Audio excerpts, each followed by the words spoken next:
This episode may contain graphic language and descriptions, nicotine use, and may not be suitable for younger audiences. Opinions expressed in this episode are of the minds and experiences of the participants and do not represent those of any other people, organizations, groups, or recovery-based fellowships that may be mentioned. We speak only for ourselves. God bless you. We love you, and we hope you hear something that helps you. Thanks for listening.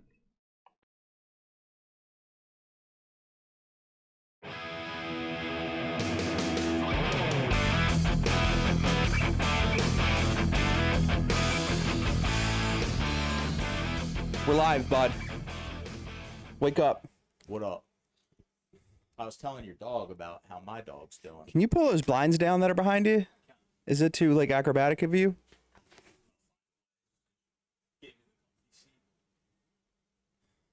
Just don't knock anything over, please. I'll kill you. Just pull him down by hand. Yeah. Oh, hell yeah. Yeah, straighten. Give him a little... You got to do that with the... Yeah. Oh. Damn, that looks ghetto, bro. Oh, we got a little leaf. Oh, hell yeah, my man. Sheesh. All right. Welcome back to another episode of... Good to be back with you, bro. Onion Peels. Follow us on all the social medias at Peelin Onions. Facebook, Peelin Onions. Instagram is Peelin Onions Podcast. All one word. No underscores, no spaces. Instagram doesn't allow spaces anyway, so I don't know why I said that. And Ali, be sure to like the YouTube video, please, because it helps us out a lot. And subscribe to the YouTube video. It is free to both like and subscribe to the YouTube video, even if you don't want to watch the YouTube video. Oh shit, that was risky. And if you're listening on the podcast, give us a little star rating. Tell us if you love us or hate us and why. And we'll love you either way. Yes. Well, eventually. I might hate you at first, but I'll get over it. And if there's anything you want us to discuss or any feedback you have, leave it in the YouTube comments. Thanks. What's up, bud? Not much, man. How you been doing other than being a weekend beach bum? Doing good. We're taking this weekend off, this upcoming weekend, but I've been beaching. We've been beaching hard. You got any good plans? What do you mean? Just any weekend plans? Oh, for this weekend? Yeah. Just not drive. Just not beaching? I'm not driving. It's like an hour 45 to 2 hours there, which isn't bad. It really isn't. It's just a lot every single weekend. Yeah. Probably goes so fast too. And plus, given the fact that we have a pool at the house, we're out in the sun all fucking day, no matter what's going on over there. Yeah. Yeah. That's awesome though, man. Yeah, Oh, it's been incredible. So you guys are pretty much there every weekend. We have been recently for like the past 3 or 4 weeks. Yeah. Love that. It's been awesome, dude. That's sick, man. Yeah, no, with me, just working, dude, golfing, Mhm. gymming. How was your 36 holes last week? Oh, dude, it was beautiful and brutal all at once. Yeah. The two courses we played just exposed me. Were you which shooting 62 or what? 92 and 94. That's more than 62. It's not in my happy range. No? No. What's your happy range? I like 69? low to mid 80s. Oh, okay. Yeah, I still make like a lot of dumb mistakes, but we had a ton of fun. It was my buddy's last hurrah before he has his baby in 2 weeks. Mhm. So yeah, playing this weekend and going to the Phils game this weekend. Oh, that's right. And not speaking this weekend. They're watching. Well, we'll see about that. They're playing Detroit, you said? Detroit. Do you know who's pitching? I do not. Actually, I do. It's a lie.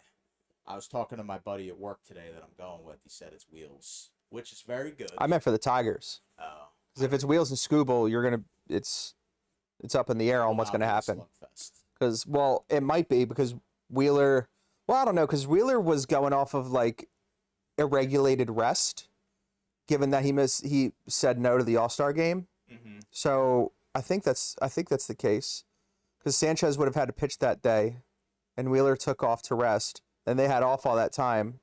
So and Wheeler doesn't do good with too much time off, and then that's why I think he got hit around when he did in New York.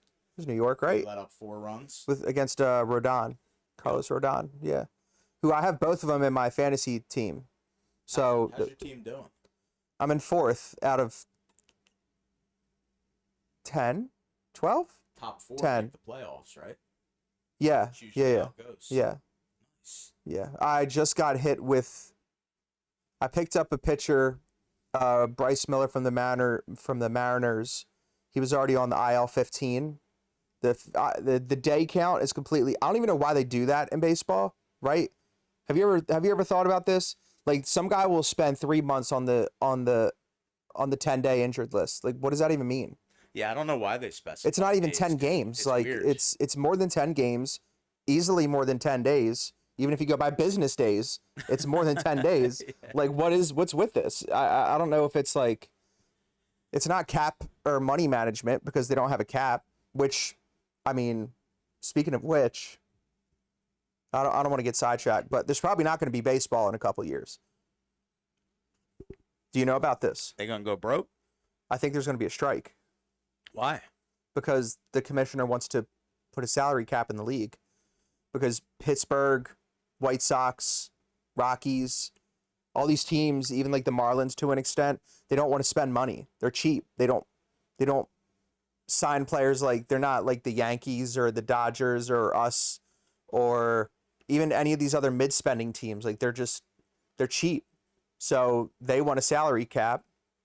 And you don't know about this Bryce Harper story? No. Bryce Harper, so Rob Manfred, the commissioner for MLB, was going around to all the teams having this meeting about dancing around, like directly addressing it and using the verbiage, but basically talking about the implementation of a salary cap.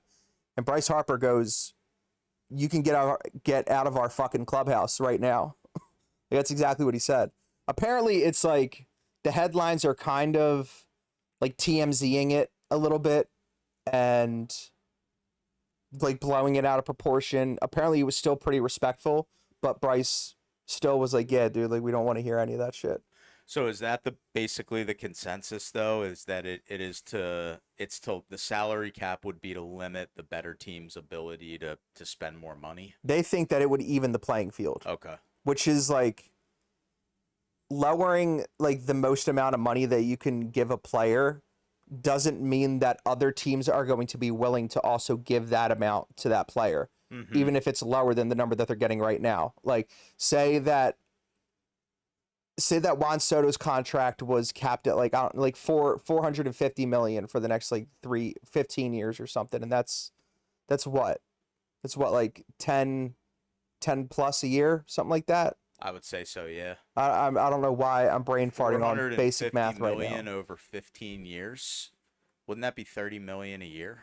Yeah, so say it was like 30 million a year, but like if, and I don't know these stats, but like if the Pirates especially are a team that is gonna have like 30 million alone spread amongst its entire infield, like they're still not gonna go sign one guy for that money, even if it's within the cap. Like, so a lot of people would rather have a floor of spending rather than a ceiling to make owners pay more, to force them to pay good players instead of like hindering what other teams can give good players. Like Hoping that it'll level the field. yeah, like it's yeah, because like you still have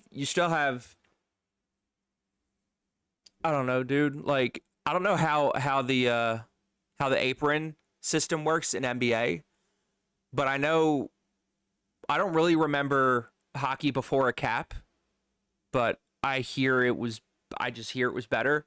Like I don't really see what capping a baseball team or league Well, does. the NFL has caps, don't they? Mm-hmm. Yeah. Yep. But isn't it kind of like a formality? It seems like it with where these contracts are going. Like I never even hear the cap mentioned.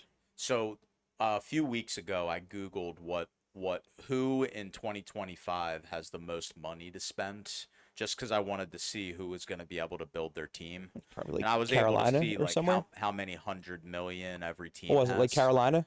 I actually think the Commanders were top 3, surprisingly. Oh, that would make sense. They got a bunch of old heads on there. But yeah, dude, I don't really know much about like I know what a salary cap is.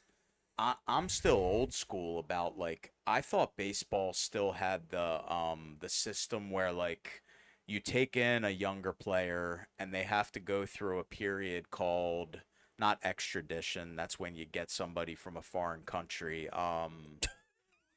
What's it called where like they have to wait a while before free agency? Arbitration? Arbitration. See, it's close. It's close. Arbitration. Like, is that Just the fact that you defined the word and the fact that it was that. It was funny, dude. That was good timing, even though you didn't mean to. That was funny. Do they still have that though? Arbitration? Extradition? Sounds like something that hockey has it. Hockey has arbitration, but like arbitration is is like what is that? Like a contract negotiation period or something like that? I think it's I don't know what the definition is, but I don't know if baseball still has it or not. It's a contract negotiation, but it also comes with like you can't leave up until free agency. So like it basically like guarantees rights of a player to a team for a negotiated period of time. And what it does, I think, is it postpones free agency a little bit longer. Because if the player pops and they're not under arbitration, they'd be, going around getting paid. The only place that I hear arbitration thrown around a lot is hockey. Yeah. It's the only sport I hear it thrown around a lot. I know that it used to be in baseball. I got to look up if it still is. Because, my dad's been telling me for years, like, dude, you don't understand how much harder baseball is than these other sports. Oh, I'm sure. You have to wait so long to get a chance, and you have to wait so long to get paid. Well, yeah, the rosters are fucking saturated, dude, because they got, like, 5 different fucking leagues. Mm-hmm. It's insane. And, like, a lower level guy getting a full-time job, dude, is no guarantee. No. So I mean, they make an okay enough. They make like Madeline's salary playing in like the A leagues or something like that. Yeah, I want to say that I looked it up last year. The Reading Phils make about $60,000 a year, and probably get a shitload of shit. Yeah, for just the players. You mean make $60,000? Yep. Yeah. Surprisingly, the Lehigh Valley Iron Pigs will level up, make $4,000 less. I think it's because they're. I think it makes sense. Well, to me, they're like the next group of people to be picked from. Okay. To be in the big leagues if they need somebody. That's my opinion. And they could go up for a couple games even, where they would get a percentage of the league minimum salary, which is probably somewhere around $750,000. Yeah, I don't know. That sounds really complicated, so you're probably right. Yeah. I don't know. But anyway, Bryce Miller, IL-15, he's been out forever. Don't know what's going on with him. Seattle could win, by the way. Like they just got Josh Naylor from the Diamondbacks, and he's a good hitter to have in that lineup with the big dumper. Naylor's also on my fantasy team. And Isaac Paredes got hurt from the Astros. He's been having a killer year. And Jacob Wilson, who is going to be who's a rookie this year. He's the one that barely walks or strikes out that I told you about before on the Athletics. He's also injured now. Quick side note. Have I told you how excited I am to play fantasy football with you this year? No. I am gonna. This is my first year. So much shit. It is gonna be so fun, dude. This is my first year doing. Bro, I have a fantasy baseball team right now. It's my first time doing it. I just you're gonna wake up to shit talking. That's fine. Play, dude. I can't wait.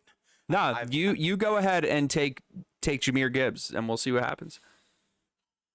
Yeah, go ahead, dude. I need him. You clearly have a really good thought process on drafting players, so I'm not gonna. Every year at the end of a season, I watch tons of football, and I just have 3 people that I must have. Yeah. I almost never get them because, dude, it's fucked up. Like fantasy football, God help you if you have the number 1 or 2 pick. You're gonna take a high level running back, and your luck is they're probably gonna get hurt. So if you have a 5 pick, you tend to be in much better shape a lot of the time. I really feel like unless his age starts to catch up with him, I don't get how you don't. He had a lot of touches. I don't get how you don't take Derrick Henry first. The guy's just a truck. He just is, and his injury history isn't that bad, right? Nope. What the fuck? Bro, he eats a fucking avocado before practice. That's it. an avocado or a banana. Oh, that's right. That's right. I forgot about that. No chicken and rice, none of that other shit, dude. Just an Yeah. avocado. Yeah, go Birds, dude. Guy's a beast. But no, I hear you, dude. Like he is a very, very durable player. I just like I'm scared for like Christian McCaffrey. Oh shit. I'll just leave it. I'm scared for Saquon. The only time I'm scared I for ever McCaffrey. drafted, I've owned Saquon twice. Okay. First time was last year. Fuck yeah. Oh hell yeah, dude. Did you win? No, I lost in the finals. Oh shit. I took Because you're bad? the Colts defense. Oh shit. And they were supposed to wallop the Giants. And the Giants and was it Drew Lock had like a career game on them and they got 0 points. Drew Lock? Oh shit. Drew Lock. Is that who was on the Giants last year? End of the year. What, in Garbage quarterback? yards, yeah. Oh, I don't know. Drew Lock? I don't know. All I know over there is Tommy Cutlets. But I lost by 9 points. Nice. And I made the mistake though of playing Little Mighty Might on the Dolphins when I knew that Tua was not playing. What's that? What's that little running back's name? Oh, Achan? Yeah, yup. I played Okay, Achan. Devon He Achan, got yeah. me 4 points. So He's got to be a decent fantasy player, no? he's an incredible fantasy player, but he might be the most injury-prone guy the league's ever seen. I don't even know much about the dude. I just know that I always look at his last name and my brain says Arachne. And I don't really know why. It's just like when I see Juniata Park on a map, my brain always says Juanita Park. It's just something that happens, dude. Mine actually does that too. Yeah. That one. But yeah, so when we play each other, like I'm gonna need you to come over. We'll watch Red Zone.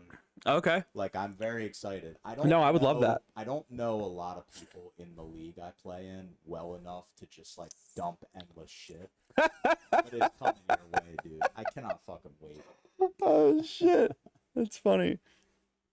Yeah, but like I have to work on my I have to work out a draft strategy because I don't even know like what I'm gonna do. You want to hear the best, most intellectually frustrating draft strategy there's ever been?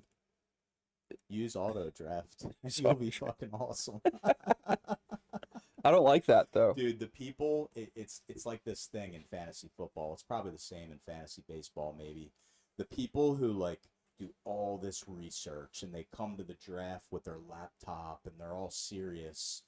They statistically do worse than the people who don't even show up and put it on auto draft. Oh shit. And it just picks by the ranks.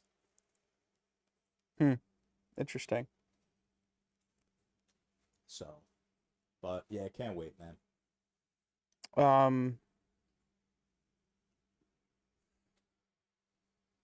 Nervous about the Phils? Very. Very. Cool. Well, that's all about that. The Union are back in first place Yeah. again. Nice. Supporter Shield leaders, which is just first place in like the whole league. How many more games? It's a good question. I think only like a couple months. What's Union tickets running at right now? Because they're It varies. I don't think there's a seat on Game Time that would cost you more than like 200. But that's like front and center, like midfield. Like if you sit like where our seats are, like a section or two to the side of midfield, but we just sit we sit down like near the river end where the fan club is, and I don't know, it could be like $50 to like $80 maybe. They're cheap, dude. We should go to a game. I would love to. Let's do that. Yeah. I'll set it up. I don't know about this weekend. I know. I think I have something to do this weekend. I probably do. But yeah, Anything going on Saturday night? They play, huh? 7:45. What? You got anything going on Saturday night at 7:45? I do. I do. Plus, I was also just there. Oh yeah. How was that, by the way? Way better turnout than the morning one, which Yeah. is what I suspected. Probably had like, I may have had like 30 patients down there, dude. Nice. Yeah. Nice. They were very hesitant to share, but I mean, you know me, I just like embrace the awkwardness. So I just sit there, and then eventually somebody Just wait breaks. for somebody to yeah, rumble. yeah. Yeah. I just start looking around and shit. You just tell them we can have a Quaker meeting if you want. I got nothing but time. That's awesome. What else? Oh, dude, the NFL preseason starts soon, doesn't it? What August, late August, right? I thought it was early August. Early August. Yeah, it makes sense. They play. They're practicing. It's 5 or second 6 week of training games? camp. Yeah. They're putting on full pads tomorrow, I believe. So being that it is almost August, I've been hesitating to say this. Go fucking Birds. Go Birds. Like I was saying go Birds in like June, and Yeah. I was like, yo, pump the brakes. Like it's the summer, dude. Like enjoy your summer. But now that time is going faster than ever and it's August, pretty much go Birds. Yeah, now that football news is like relevant, and we're starting to like get a look at some guys and try to work out like what we think the like who we think the starters are going to be, like for us, like at like right guard, and what our safety group is going to look like. Like now I'm all go Birds. I had Nick Wright on my TV. Like I must be fiending if I have Nick Wright on my TV. You know what I mean? Yeah, dude, this is the hardest time of year for me with sports. Like I love fair. baseball, but I'm ready. Like I need Yeah, it. I didn't take so much baseball for like 4 months, maybe, and then I get really burnt out, and then I'm so like, But then playoff baseball is so exciting. You get like a second wind. It's like yeah, the middle of the year, the All-Star break. You start watching them again, then you drift off because like people travel and shit. right. You finally are like, all right, when's the season over? I start like counting how many games they have left because there's so fucking many of them. Then playoff baseball starts, and it's like the most exciting thing in the world. Although Phillies playoff baseball, like Lauren said this recently, and I totally agree. I just don't do well watching it without our guys, man. I really don't. Like their broadcasters and the Phillies just will never match for me. Oh, okay. It's just very difficult not to have our people. Our commentary, you mean? Yeah. Okay. Yep. No, it's fair. That's fair. So The deadline also gets me a little bit. Like the trade deadline is this. Is it this week? Next week? we got to get a reliever, For right? baseball. They're gonna get a reliever of some kind, dude. They have to. I don't know, man. I don't know if I want a reliever or if I want like a right-handed bat in the outfield. I want Kepler Kepler gone. to fall off the Walt Whitman Bridge. Dude, I would have bet anything you were gonna bring up Kepler. Can you believe that guy argues about getting more playing time? He's a fucking crumb, dude. Is he even hitting 200? It doesn't matter. He sucks. He's trash. Every time I see him with a helmet on, I think he's bald. And then he takes it off and he has all that thick, like black hair underneath. And I completely forget that he has hair. You watch, dude. I swear, I'm not crazy. Like if you see him with the helmet on, you'd like, that man is bald. He's got a bald face, like a bald head face. You know what I'm saying? Yep. Fuck Max Kepler, dude. He's a pussy. I just think it's bold to request more playing time when you're producing like that. Yeah, he's garbage. He's trash. Yeah. Brandon Marsh is out hitting him right now. And like credit to Brandon Marsh because he's fixed a lot. I don't think that I said this to you a few weeks ago. I'll say it on here, dude. Oh shit. I don't think our offense is good enough to do it, dude. I don't. See, like, but that's why I want to bat. Although, we fucking kicked the Yankees' ass the first 2 games, dude. We did. I watched both of those games. We did. They looked like the fightins. Like they did, man. Yeah. Home run balls, the getting on base. It's like it's a good feeling. But I also don't think they're like a great baseball team right now. Like our second win on Saturday, like they didn't have Aaron Judge. He's out now with like a flexor strain in his elbow or something. Apparently he doesn't need Tommy John surgery, but like he was close to needing it. So like that's a big thing. And they're like one of the worst defensive teams in baseball, just full stop. So like it's like beating the Yankees but at the same time, it's like they are also like way more mid than like people think right now. I got that sense without knowing a lot about that when I Yeah, was yeah. watching the game. Like I feel like the commentators were talking a lot about like self-inflicted wounds. Mm-hmm. Yeah, their know. defense is horrible. I think they had 2 errors in our Friday night game. They just upgraded third base by trading for a player from the Rockies. And I mean, like, the Rockies have some good players. Like, one of the better catchers in the league, like Hunter Goodman, is on the Rockies. But, like, I mean, the Rockies have a lot of errors, too. Like, the Rockies are also shit. Yeah. Yeah, I don't know, dude. I don't know. I really like how Schwarber and Harper are hitting right now. Me too. Seems like Bohm's cooling off. Yeah, he's hurt. I kind of don't want to see him. Is he gonna bring down the clubhouse? I don't want to see him again. I feel like I just want to put Sosa at third base. That's what I want to do. I love Sosa and I love Otto Kemp. Like Otto Kemp and Sosa need to play every day. Bitches love Sosa. Yeah, and I am bitches. Me, I'm bitches. I am bitches. Yeah, I love him, dude. I love his energy. I He's love the everything fucking about man. him. He's awesome. He hits. He produces. Sometimes he has some gaffes on defense, but like I don't know, dude. Who really needs to figure shit out is Luzardo. He needs to figure it the fuck out. I refuse to attend another baseball game where he is pitching. I don't care where the seats are. He's like, Dude, he goes into this mode. I've watched it live twice this year within a month of each other. Now 2 months. He goes in this mode. He can't get literally anyone out. so like at first it was he was tipping his pitches all the time. Then they fixed that. Then he was doing well.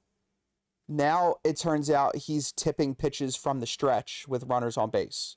So it's a whole nother different like mechanical issue that they have to tweak out.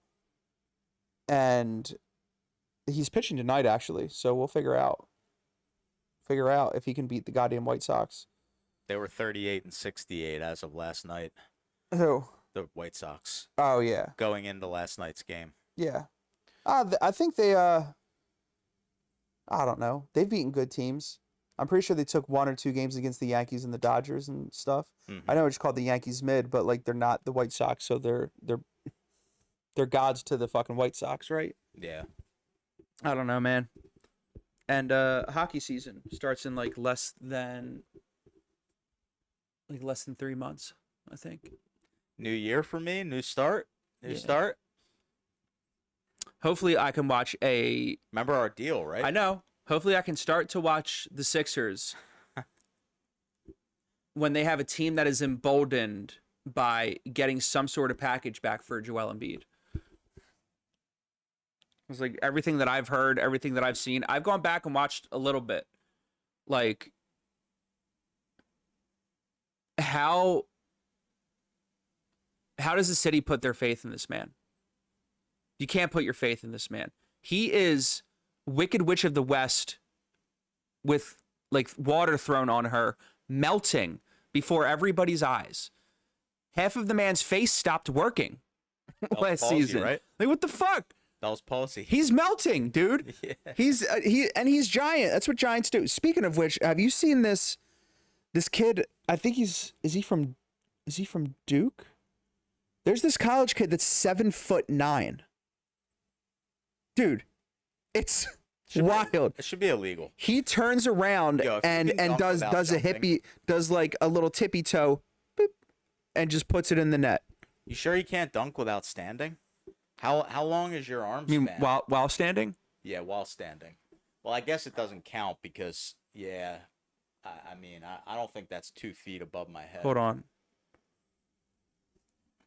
Oh, excuse me. It's insane. That should be illegal.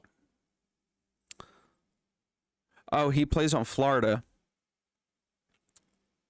Olivier Roux? I'm assuming it's Roux because there's a soccer player that has a similar name, and that's part of how it's Do you pronounced. think if you're 7'9", you have the same problem that large dog breeds have, where you don't live as long? That's exactly what happens to I almost said long humans. to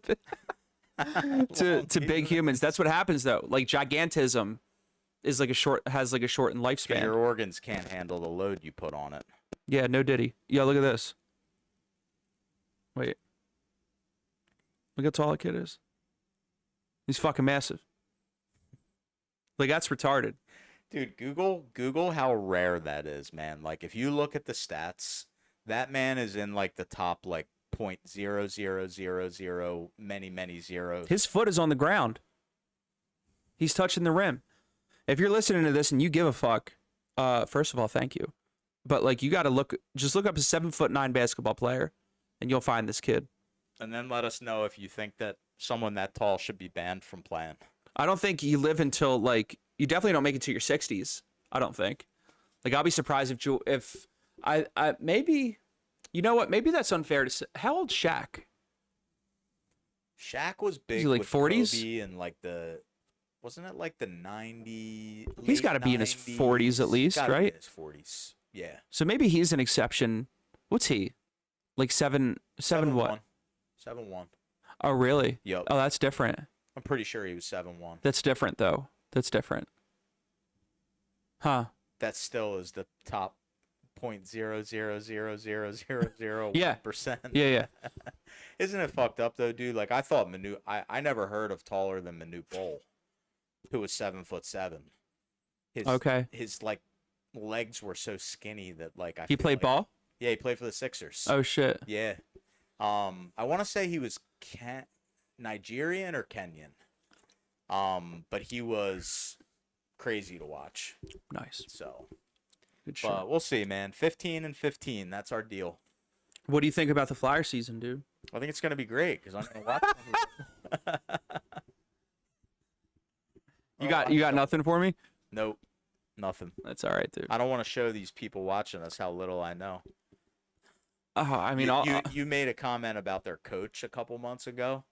And yeah, Rick TikTok Ryan it. came up to us after the group and was like, "You didn't know who he was? Like, I'm not a hockey fan, but I still know who he was." I don't That's know cool. shit about shit. That's cool. All I know is Ron Hextall and Eric Lindros. Ass concussed. And I know who Crosby is because he's a beast. Pussy, but he's I also the know best. who Ovechkin is. The greatest goal scorer of all time. Yep. Well, I mean, everybody in the world knows Ovechkin now, right? Because of what he did. What did he do? What did he do? What did he do? What did he do, Nick? I don't know. He broke Wayne Gretzky's goal scoring Oh, record. dude, I thought he had like some personal scandal or something, man. I didn't know where you were gonna go. Yeah, with he got that. caught at a Coldplay concert. How about all that? I'm glad I got to was work that one in. nuts. Oh, dude, I couldn't give a fuck less. I couldn't either. You know, there's so many people out there fucking somebody else, Yep. and it always ends up being the CEO. So, like, what are you gonna do, dude? Yep.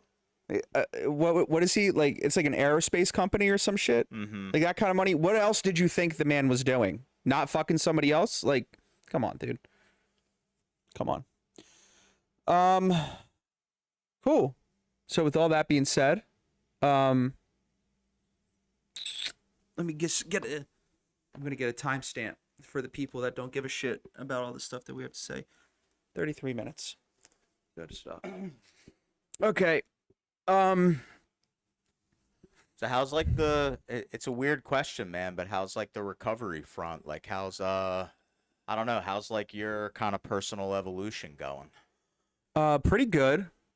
I have recently I've had like a breakdown, like mentally and like somewhat not like existentially, but sorry, like I don't really like showing my feet, but like it's hot. I'm hot right now. Not like super existential, but very much out of like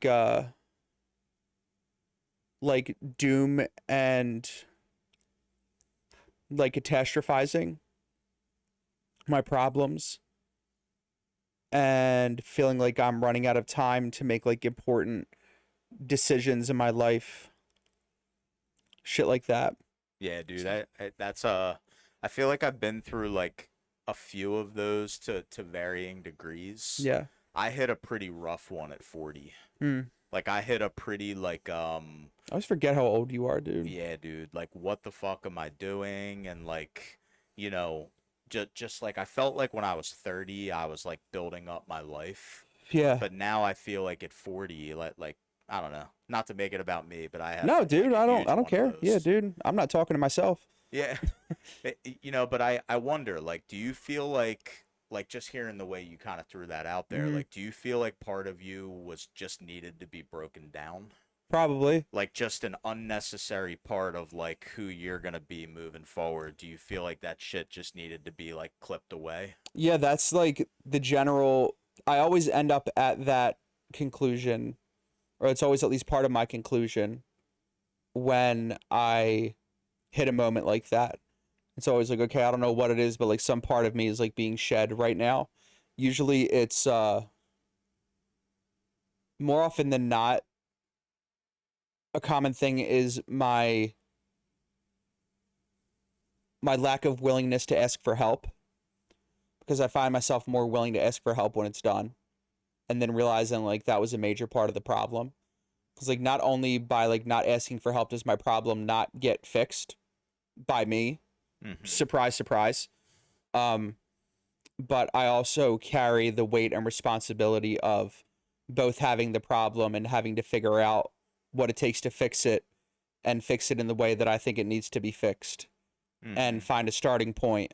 But I can't find a starting point because my problem has been like building like low key in the background for like ever. So now it's like one of those things in the book where it's like astonishingly difficult to solve. And then I get worked up over it being so astonishingly difficult to solve. And then all of that mashes together with me feeling like a piece of shit and insignificant for not being able to do anything that I just said. And then it just fucking like, it just blows up. So I got like a ton to say on that, but I just gotta first Nice. ask you, isn't it amazing? Because I'm sure there's been a tough time for you, like just like knowing you It and was a hard week. yeah, Yeah. like kind of just probably like a lot of just like pain and discomfort, but Hmm. like isn't it so fucking cool to be there and not cause stage 5 destruction in your life, dude? Yeah. Not instantly seek out poison. Yeah. Like or just like It's pretty burn cool. something to the ground, man. Oh well, yeah. You Yeah, for know, sure. like I mean, I I get just impulses to do that. me too. But yeah. Me too.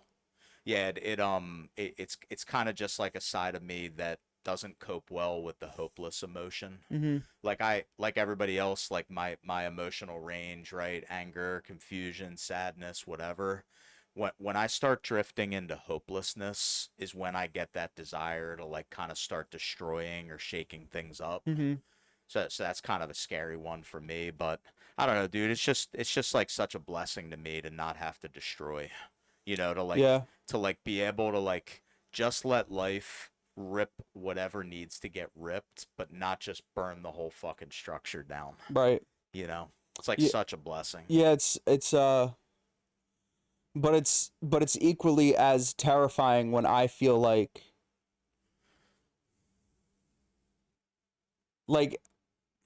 it goes back to like me thinking that what AA has taught me is going to solve all of my problems, and but when it doesn't, I get a whole new level of like of fear and hopelessness and helplessness and unknown and insecurity, like all this other shit. And like this stuff is easily stuff that AA could not help me with because I tried. And now maybe I could have like talked about it more with more people, but um yeah, I decided that there are like I feel like I don't give, and I talked about this. I had my first therapy session today. And and I said this to her, and I think it's true. Like I don't give things that I have been through enough credit or respect for having taken as much of a toll on me as they do, and maybe still like low key control the way that I perceive things or behave. And I want to find out more about that. Like I got a lot of shit off my chest, like going through the program and all that, going through the 12 steps however many times, but I never got like true professional psychological insight. I've gotten like spiritual conjecture and assumptions and guesses, that were really good and helped me for a little bit. But I really don't think I have understood myself and what I've been through enough to help me like live to my full potential. So like I'm trying to peel some new layers, I guess, and see what's up. It's fucking beautiful, man, because so like before I say this, did you ever watch the most recent Chris Rock stand up that got some traction? He fucked with a lot of people. He What did kind he of say in that? so he said a lot of things, but really what stuck out to me, and this is like my biggest struggle with what you just talked about, because I can relate to every word you just said. Yeah. He says in there, and you can tell like he puts some ass into it. He says, "I refuse to be a victim.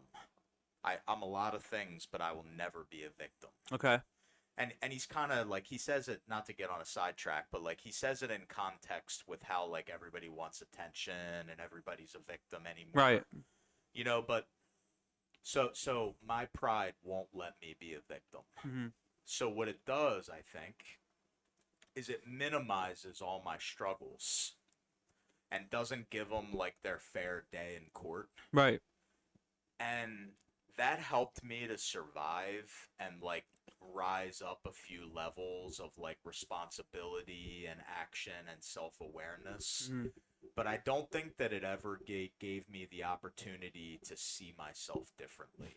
Right. So like by not letting myself truly like acknowledge and feel how like parts of my life have been hard too, it's almost like the way I look at it, because I have been exploring this as well, which is very cool. The way I look at it now is like, if I don't let myself acknowledge that like parts of life have been very tough, I'm not ever really going to be able to see myself through like a different lens. Mm-hmm. I'm just going to keep being a guy who doesn't have to be falling short, but is. Yeah, it's weird that you say that, because we also talked about me not giving myself enough credit for having been through whatever it is I have been through. Like everything in my childhood, everything in like my, I don't know, when I was a toddler, adolescent, in my teenage years, like all the shit that I'd been through.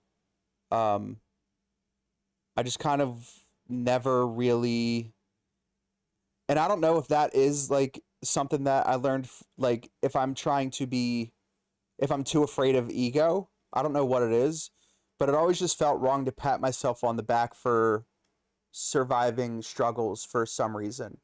I think it is because like I think I see a lot of people do it and it feels attention grabby. Yep. And yeah. Hi Beam. Yeah, so I think that's definitely what it is for me, man. It's like when I was growing up, nobody talked about anything. You didn't have social media, you didn't have like all of this like attention seeking and all this group shit. Right? Yeah. You didn't have any of that. And then over like the last 10 years, it's sort of like there's a lot of the attention seeking out there, so it's like I definitely don't want to be that. Yeah. So if I just make myself not unique and just a run-of-the-mill addict and alcoholic and guy who struggles, I'm good. But I'm coming to find that that's not a gratifying and fulfilling way to grow anymore. Yeah, like I don't know if like I don't know how to give, I literally don't know how to give myself credit. And she kind of made me realize that. Like I don't know, like I don't take compliments well. Like when somebody says like thank you for doing this or like good job or whatever, I'm just like, yeah, like that's just what happens. You know what I mean? Like I'm not doing anything special. And it's going to be really interesting to figure out like how to do that. Cuz I mean, I could very easily like not give myself any positivity whatsoever. And feel like I'm not deserving of a lot of shit because of like behaviors and things that I fall short on. And yeah, I don't know. Maybe that's holding me back from like making some solid life decisions. I don't know, but Yeah, yeah. Some of the feedback, dude, that I've been getting that I think's like really connected like that in my therapy pursuits is like because I can't take compliments either. Yeah. I don't know how to celebrate the strides I make. Put it this way, I don't know how to celebrate with other people. Hmm. Like there are moments in my life where like something really good happens and I'll be driving in my car down the road just like full of joy, just like truly grateful and on a real high and just energized and happy. Mm-hmm. But when it comes to like looping the people I care about into celebrating that, I have no idea how to do it.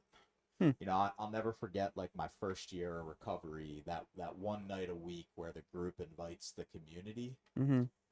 and I wasn't going to invite Lauren or my dad and his wife, even though I knew that all of them would like to come. And I remember talking to my sponsor about it, and he's just like, "So basically, you won't let others celebrate with you. Why is that?" Like, you know, and he sort of like very craftily spun it into like a positive way of identifying self-centeredness. Hmm. Just like why is it that these people that have stuck by you and cared for you like can't celebrate with you?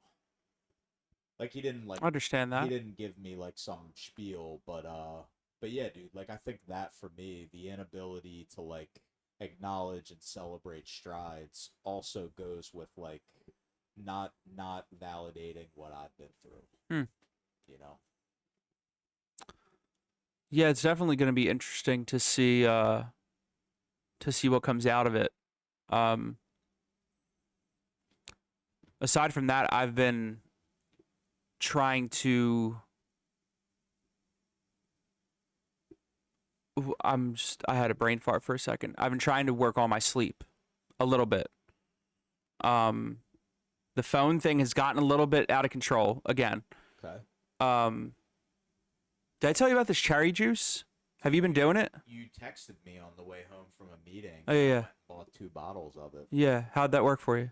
It worked really, really well. It's part of a threefold trifecta for me. There you go. I'm still drinking it every night, and I wake up at the same time every morning, which is like 15 minutes before my alarm goes off, which is annoying. But I don't wake up in the middle of the night anymore. It's insane. Do you get to bed pretty easily? Well, that's the thing I'm still struggling with because of my Yeah. like I guess I don't know. Like I'll go to sleep. Maybe I just need to drink it earlier. It's probably also these fucking drinks that I'm back on and I can't stop.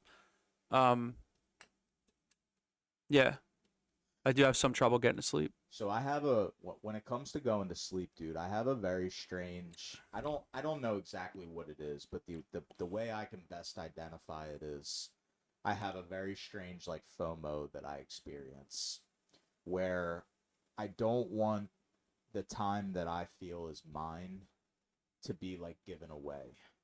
I can Like relate to that. it's like Yeah, yeah. 9 o'clock comes and I'll start to have this mental battle where I'll set a timeline in my mind and I'll be overjoyed at the fact that I have another hour. Yeah. And then as I start to get close to the 10 o'clock, I'll feel this like sense of loss. Like I don't want to go to bed. Like literally like I'm like 7 years Yeah. old, dude. Yeah, dude. And I'll start to do this tug of war thing where it's like I'm just not willing to give away this time that I feel is mine. Like, Right. I have to stretch it to the absolute limit. It's a FOMO, dude. I'm telling you, it's like No, I experience it the same way. it's a control thing, and like I was talking to an old therapist one time, and he was like trying to help me with this because it was getting pretty bad. And he's asking me all these like responsible questions. Huh. And I finally looked at him and I was just like, "Hey Justin, you know what I think it is? I'm too fucking defiant to go to sleep. I refuse to give in and just end the day." And he started cracking up, man. He was like, "Maybe." Yeah, I think it's part of my thing too, dude. Like I think about I think about the just going to bed and just putting my phone down and rolling over. And sometimes, I mean, when I get tired enough, like I do it. But I could also do it earlier. But I mean, I think you talked about it really well, and it really is. It's both and it's both like an unwillingness to follow the structure, and a fear of like, I hate to say this, but it's almost a fear of like, well, what's the next scroll gonna be? Like, I'm just having fun, like sitting up here, like laughing on my phone. Like, I don't want to stop. Yeah, like I work for this. Like I had Oh shit, you go that far? I had a lot of time taken Yeah, you're from fucked, me. dude. Yeah, dude. But it's a very very interesting thing to battle, dude. Because like I'm at the age now where like you gotta stop fucking around with that stuff. Like I don't know like where you kind of look at like age and health and all that shit. But I'm kind of I feel that way about myself. You do. Yeah. So like I just sort of feel like I'm at that point now where it's like, yo, do you want to like make these potential issues that come with this like permanent? Because if you Yeah. do, like keep doing what you're doing. Right. You know, like I say that to myself, but then I proceed to watch like the next YouTube golf video. Yeah. But Exactly. but the trifecta that I found, dude, is the cherry juice. Yeah, yeah. The melatonin, and my secret You weapon. take more melatonin. Okay. Yeah, is a fan that blows on me hard while I sleep. Hmm. Because what it does is it creates a cooling effect and a white noise at the same time. That's my trifecta of power right there. And that, Nick, is what a fan does. Welcome, dude. No, but like, yeah, you're right. You're right. But it's got to be like a medium setting. I'm sorry, dude. This is so funny. So upon my studies, what I found is it cools and makes noise. Yes, very important. But like when you're growing up, the ceiling fan doesn't make noise. But the one That's I got, true. dude, That's true. you know, Yeah. That was But funny. nah, it's, dude, like working on health, man, is so fucking spiritual. Yeah, that's the thing that I have to do now, man. Cause like, I'm trying a week without my nootropic supplements, because I feel like they've been fucking around with my digestion like for years. So we'll see how that goes. I already feel kind of like not so quick, like mentally. Maybe that's just like an adjustment period.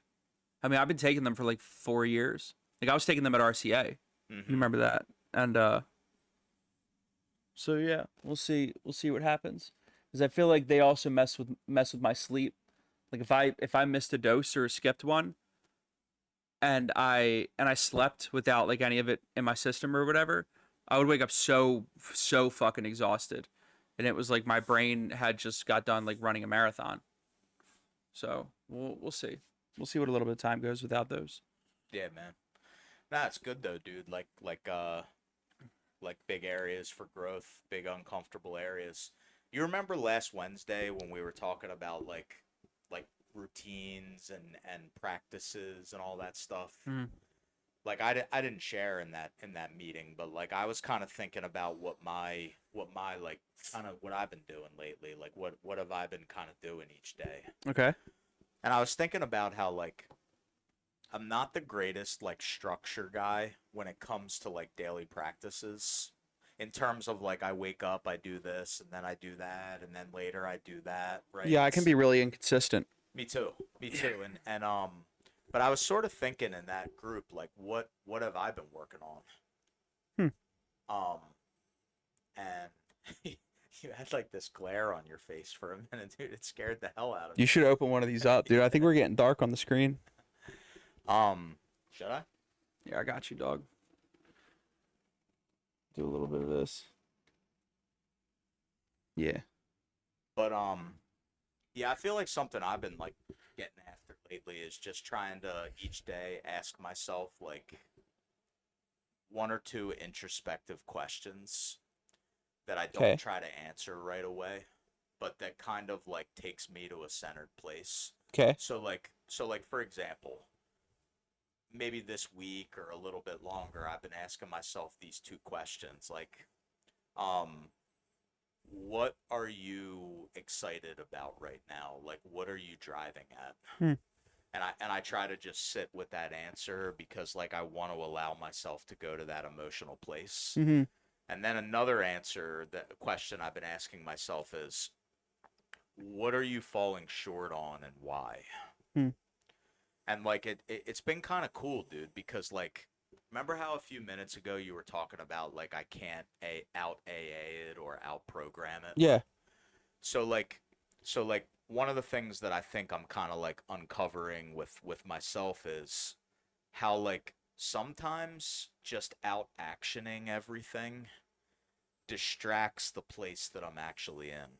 I agree. So like I've sort of been trying to do this thing where like I don't intend to like sit with like my bullshit, but I want to like not be so quick to like pick up a book or start praying or call a new Oh, guy you want to work like through whatever it is. yeah, like I want like my whatever my internal self to like be able to really just like allow those truths to come to the Yeah, surface. yeah, Like the good ones and the ones where it's like why are you not willing to do what it takes to accomplish this thing that's meaningful to you? yeah. Hmm. So like I was thinking about that in that meeting. Like for me it's more of I'm trying to allow myself to go to an emotional place Yeah. rather than just like kind of not that there's anything wrong with routines and structures, Hmm. but rather than just like cross off like the daily meditation or the morning prayer It or can the become very like checking off boxes eventually. mhm. Yeah.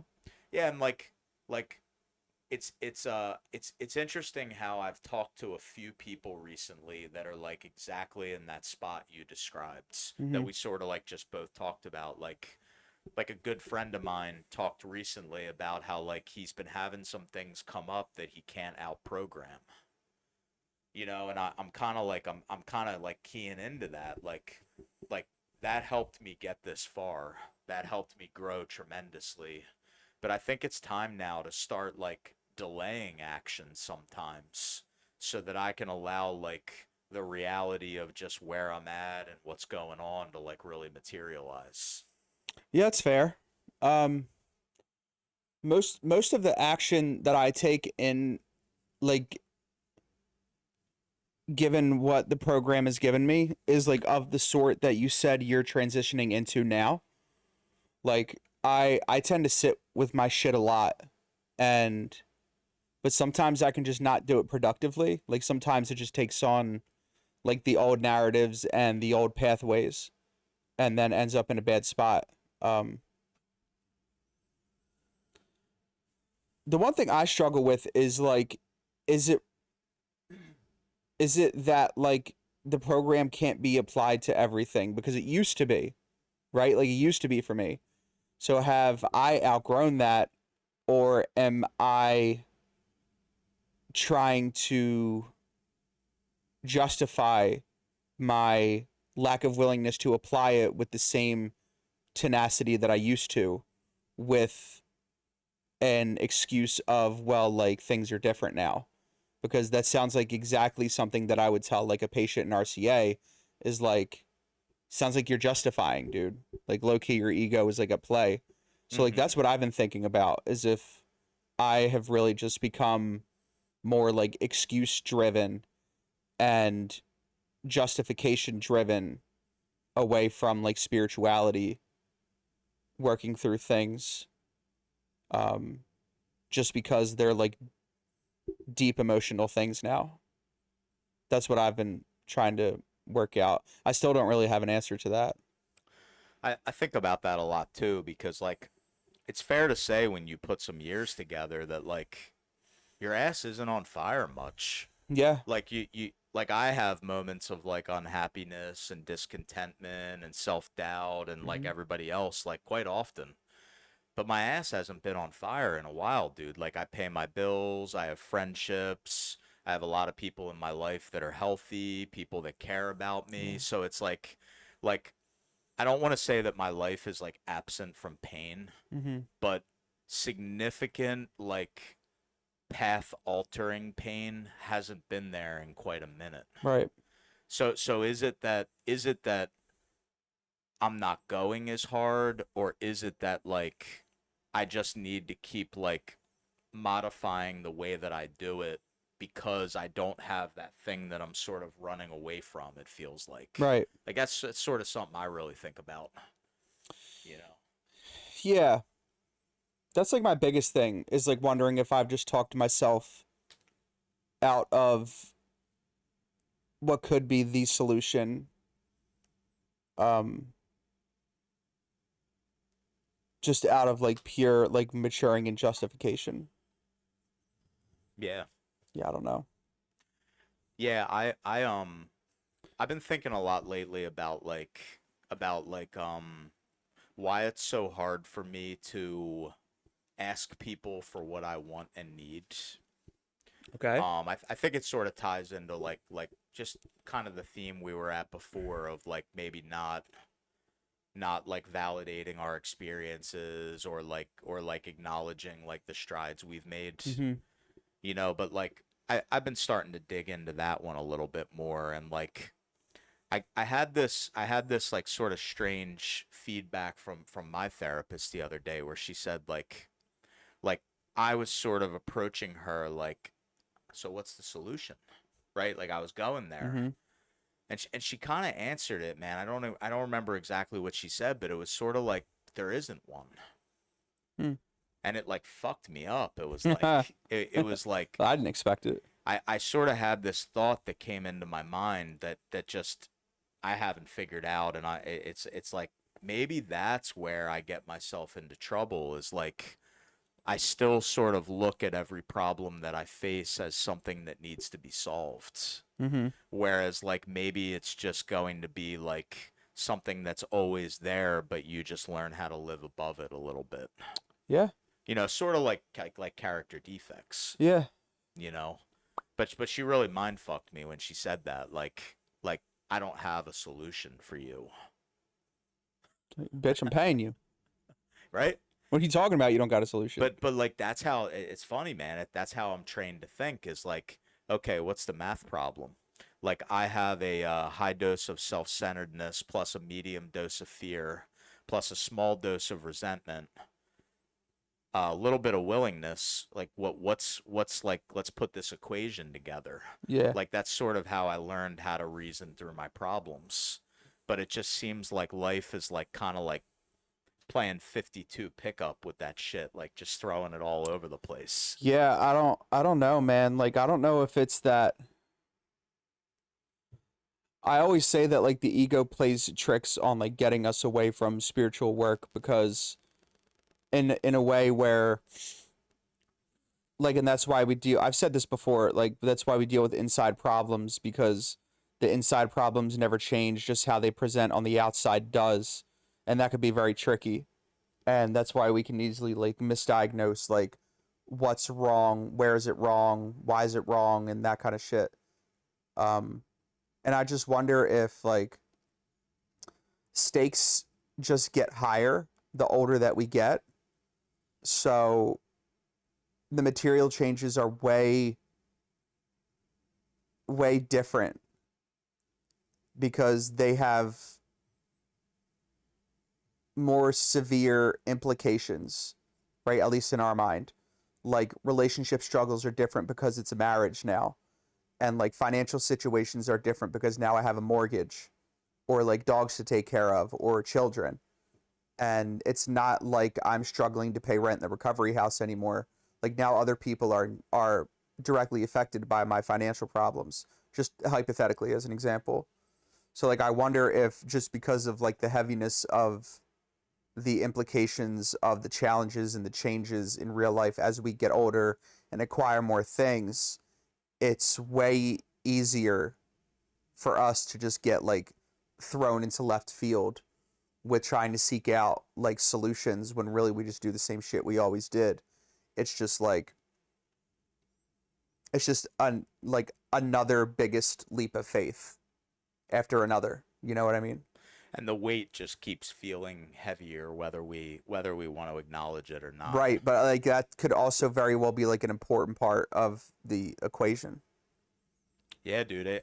I like how you said that because I can relate to like it's kind of what I said about like my ass not being on fire is like it's sort of like that road. I feel like I use this example for so many things, but like the road narrows. Right. You know, it's like I have more at stake, but in another way I really don't because like I'm not God and like I'm not like important enough to put all of the responsibility for any facet of my life 100% on like just what I do. Right.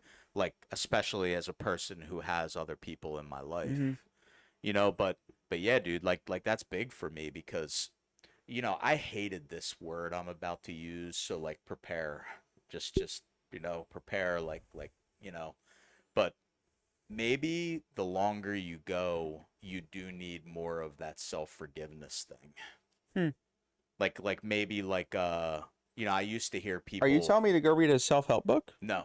No, no, no, no, no. But like maybe like for me accepting that there is more weight than there used to be and I'm going to fall short of operating well under that weight. So I need to be able to like beat myself with a feather a little bit better than I used to be able to. Yeah. I just wonder if that plays into it, dude, because the only other option, and I think about this a lot, is execute with perfect discipline. Mm-hmm. I haven't figured that game out. Yeah, dude, I can't get that. I can't get that standard that I hold myself to out of my head for whatever fucking reason. You think with all of like my failures, especially in like routine, like that I would lower the fucking bar for myself so I don't disappoint myself so easily, but I just can't do that. And it's a really weird thing. I think there's like usually a story in there that I'm not even aware of. Probably. I feel like it's probably instilled from my childhood. So I was just gonna say like I feel like there are these like simple like inferences you can make about like different things that people go through that I sometimes seems too simple like me for example, if I like I just said to you, if I struggle to ask for what I want and need in my relationships in my life, all of my relationships, family, wife, everybody, you could make the obvious case that there is a high possibility that I struggle with some kind of worthiness. Okay. Like, Oh yeah, we talked about this. We talked Yeah. about this when we did your story episode, I think. yeah, like so but what's weird is if you just ask me straight up, do you feel unworthy? I'll be like, "No." I Well, don't. yeah. Yeah, that's how the subconscious works. Yeah, like so it's weird, dude. It's like there's something in there that blocks me, but I don't consciously understand it or recognize how it shows up in my life. But it's apparent in your like reactions, your words, and your actions. Exactly. I say actions twice. I think I said reactions and then actions. That's Yeah, what I like meant to say. that's exactly how it goes though. Mm-hmm. So it's like what do you do with that? like what do you do with You, you set an appointment with a therapist, dude. Like you and me. That's what you do.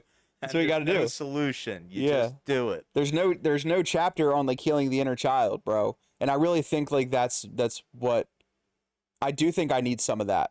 Like I do think I don't give shit that I've been through enough respect to like bring some part of this conversation full circle. Like I do think while maybe not as much of it as I think, there is at least a part of this that has to be solved with outside help. Mm-hmm. For sure. I really agree, man. Like I'm glad to have opened myself up to that. I still judge the hell out of it. Yeah. I still try to be very honest and authentic, but also like open to the fact that the person that I see knows a lot more than I do. Right. But like I was talking to her yesterday and like I just try to like kindly let her know where I'm at. Like she like played out a way to like describe something that we were talking about, like a way I could say it. Okay. And I'll just say to her like, "Hey, like hearing you say that makes me cringe more than you know." I don't think I will ever say that as long as I live. You know, and she laughs, but like it's nice to like go to that like inner child place and acknowledge the fact that like I have so much resistance, Right. and I'm not really ready to like totally let it go yet, but like I'm sort of starting to get there, Yeah, yeah. you know, because I definitely got a lot of like those barriers. Yeah, man. I had something to say, but I guess I'm not going to say it now because it's gone. It's left. It was probably really good, dude. Oh well. I'm just gonna sit and wait. um, But nah, man, that's fuck, really man. Shit. What were we talking about? cool. No, I'm just kidding. Jalen Hurts and Why can't Lamar Jackson finish the season like he did the other 16 weeks of the season? yeah, why is that, dude? I don't know, dude. I know you've thought about this. Every sports fan has. Like, why can't they win the big I games? feel like a lot of sports fans thought the same thing about Peyton Manning before he finally won. Yeah, it's true. It's true. It's just how it's happening for him. I don't know. I mean, you could say the same thing for Josh Allen. He just shows up different as a player. I mean, he's lost how many times? 4 times to the Chiefs now? And he has done it similar to the Ravens multiple years where his team goes into the playoffs scalding fucking hot. But like, I feel like it's different because Lamar Jackson has had teams and Josh Allen has had worse teams, I feel, than Lamar has. True. Not horrible, but worse than what Lamar's had. I think the Ravens overall, Excuse me. not each year, but overall, if you look at the last 6 to 8 years, 5 to 7 years, overall he has had better defenses behind him than the Bills have. Well, yeah, that's like the Ravens. Excuse me, shit. That's like their moniker, right? Has always been defense. Mm-hmm. Oh, well, I really wish I could remember what I was going to say. I love how we actually started talking about football as soon as you jokingly said Jalen Hurts. We were just trying to get your head to just squeeze it out. Oh, yeah, no, it's not going to happen. You get me talking about sports, I forget about everything else. But Yeah, man. I don't know. I was about to try to like flounder for a second, but I got nothing. I forgot what I said now. My mind's blank. you hear any cool JP shit recently? No, dude. I've been We off of can't- we I've been can't off let of JP for a while. No, dude, we can't let the I don't know what to call him. I almost called him the Godfather. That's weird. Like I haven't been on his podcast really. I haven't I think I've read like a paragraph of his new book. It's just like, again, still the disciplines. I just don't. And like if I'm listening to him, I can't do anything else. Like I can't put on like Maps of Meaning, which is a 37-hour audiobook, while I'm out there like I don't know, like doing something else. Like it can't be. I have to sit there like this and listen and process it because it's so fucking complicated sometimes that even if I'm sitting there and focusing, I need to listen 3 times anyway. And yeah, I just listening to him like takes a lot out of me. And I guess recently I just haven't been willing to like give it as much. Yeah, same here. I really just kind of see like his shorts, like I don't even see them anymore. I don't know what different happened. Things that he talks about and stuff. Yeah, like I don't know what he's got going on aside from his academy, which looks fucking sick. Yeah. Yeah. You hear any cool quotes lately? I got a few for you. Oh, actually, I think I do. Hold on.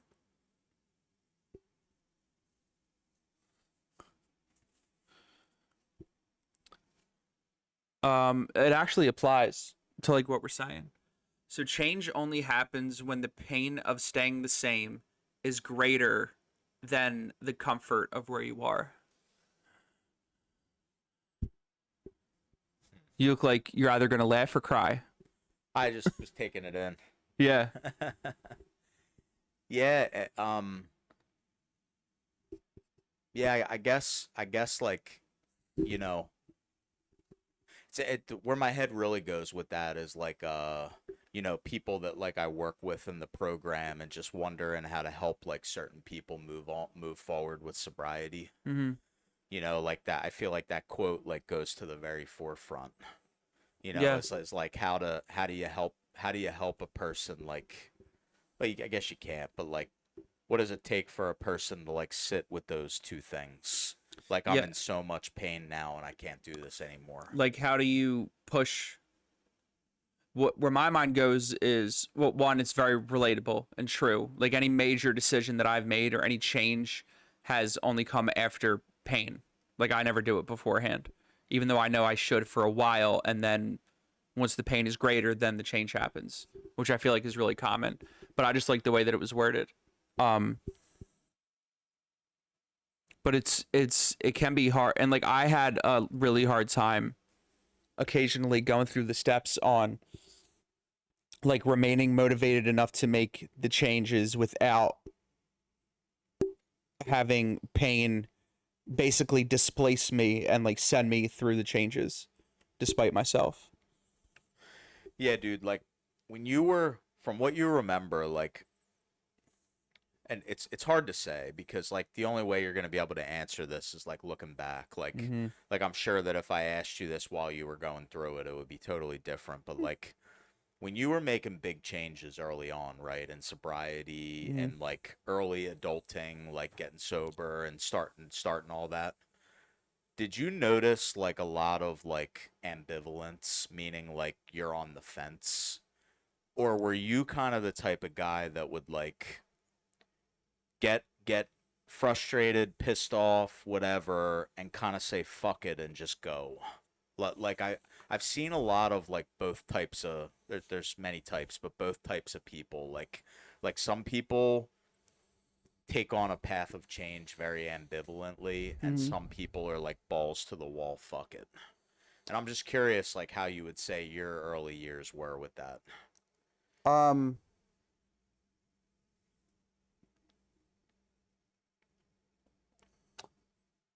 the first word that comes to my mind is like cautious. Uh, like I would have to like sit with like a direction that I was given for a little bit, and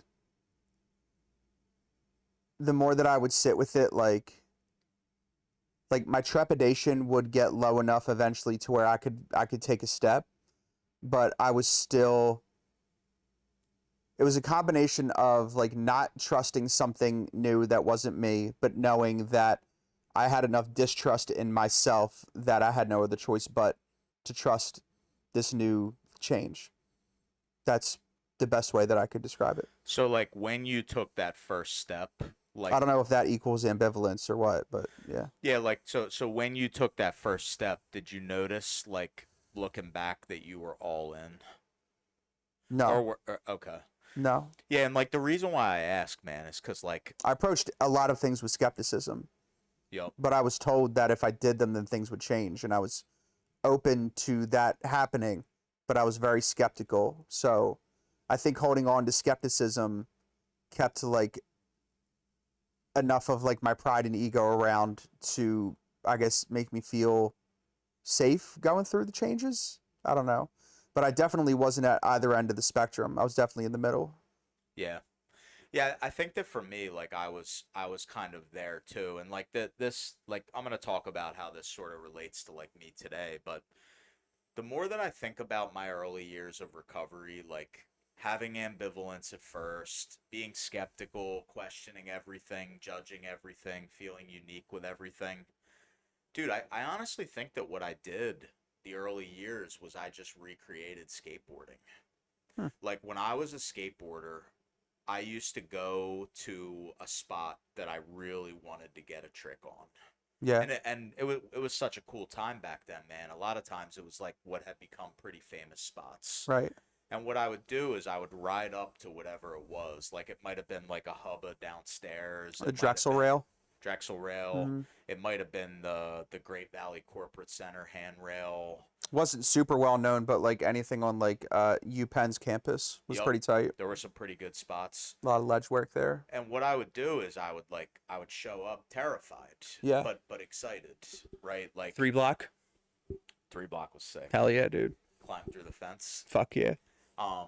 So I would show up like pretty ambivalent and scared, but also somewhat like excited, not sure, but Yeah. excited. Yeah. And I would kind of ride up to the thing several times and just stop and look at it. Mm-hmm. I'd ride up, and then maybe one time I'd throw my board down and go quick, and like I was gonna do it, and then like kind of slide on my back foot and stop. But I would get to this place where I would completely let go of everything. Yeah. And I would just say, like, fuck it, you're throwing yourself down this thing right now. Mm-hmm. And I would go back and I would do it. And like that's how I skateboarded. Like it's almost like I would hype myself up through fear and madness. I heard Jamie Thomas talk about this once in a really great way. Love Jamie I can't Thomas. remember what he said. But I would hype myself up with so much like fear and anticipation until I was ready to literally like just I have to throw myself down this no matter what happens.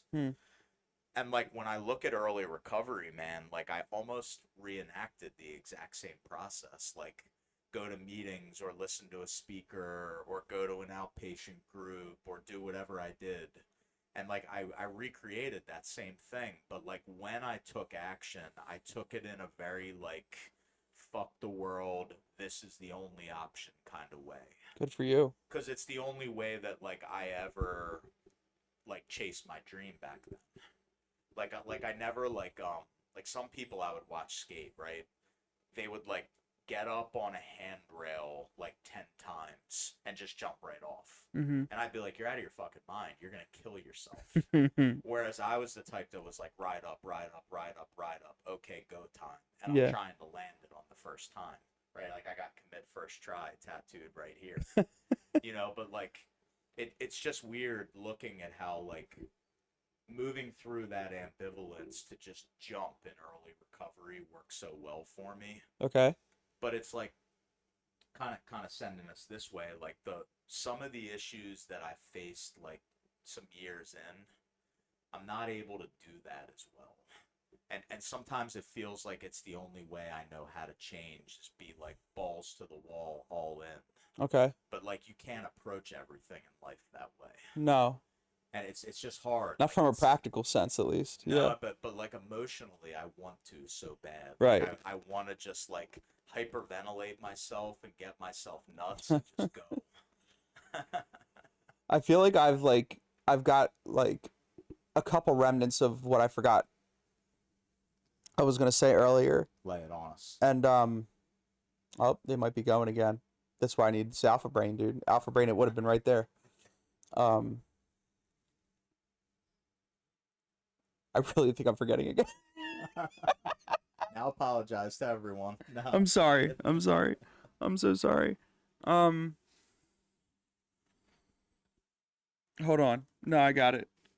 I could always just cut this anyway, so I'm not worried about it. Fuck. It's right there, dude. I don't know. I forget. Bro, my routines used to, just to like randomly get on this topic, my routines used to be pretty legit. Like I have I would read the 24 hours a day book. I would read the daily reflections like in the app, on the Spiritual Toolkit app, and I would read a I forget who published it, but I would read a prayer out of this I don't know if it's a Hazelden book. It could be. This book called the 12-Step Prayer Book, which had a daily a guided, like a guide for daily reading on it. I would read one of those every day. And pray in the morning. I would get at least like a 10-minute meditation in at some point throughout the day. Whether I got to work early and just sat in my car for like a quiet bit. Like I used to meditate so much, I would be able to meditate for like 30 minutes in just like one sitting. Like I worked on it a lot back in the day. Did you feel high as a kite when you were done? No, dude, you just feel like you ever meet people and they just give you a vibe that their whole entire fucking life has been easy. And Yes. like there's just like and their calmness almost seems like infectious. Yep. And like they might be hiding something. Like that's how I would come out of that feeling. Like almost every time. Um it was great, man. That's how I used to keep a lot of my emotions regulated when I worked in the rehab, was like heavy meditation. And that's why I would like tell the patients that until eventually they would get up and walk out of the room when I said we were talking about meditation, like because I would play it and then most of them would just like fall asleep or just sit there with their eyes open and just go like this. Like this doesn't work for me. I'm like, all right. And then I would do the nightly inventory at night where like God, I couldn't even fucking tell you the questions. It's been so long since I did one. Like where have we been like selfish, fearful, had we like wronged anybody, did anybody any harm, um is there like an amends necessary, stuff like that, that whole checklist that the book talks about. I used to do that every night, and it keeps track in the toolkit app. Like I would do that every night. You know, my favorite question on that was, What? have we kept something to ourselves That's that another should one. be discussed with another person? I had something in that category every night. Me too. Yeah, every single night. There was maybe one or two times where I would say no to nearly everything on that list. Like, were we selfish? No. Harmful? No. Did we did we hide anything? No. Hold anything back? No. Like, did we, what was it, like packing all we could into the stream of life or whatever the fuck that thing says? Yep. Yep. I would say yes to that. Like there were very few times where that thing was like an A plus paper. So real quick, like I would, number 3, have we kept something? Dude, like in a way, I keep everything to myself. You know, like yes, I'm more expressive than I've ever been. Yes, I'm more open than I've ever been. But dude, I just saw that question as a fucking free invitation to just spout, man. I would write novels on that question. Oh really? Number 1 would be like yes with an example. Number 2 would be like no or maybe. Dude, I'd get to that question and the keyboard would just be like possessed. Yeah. Like you know, because I think that it speaks to like kind of what I was talking about a little bit ago. Like I keep a lot inside. Yeah. You know, I hold a lot to myself, even though I'm showing up in my relationships the way I do. Mm-hmm. So The those were great, and I need to get back on them because they would help me. They would help me keep whatever I was like carrying around or whatever I had to change or do better at.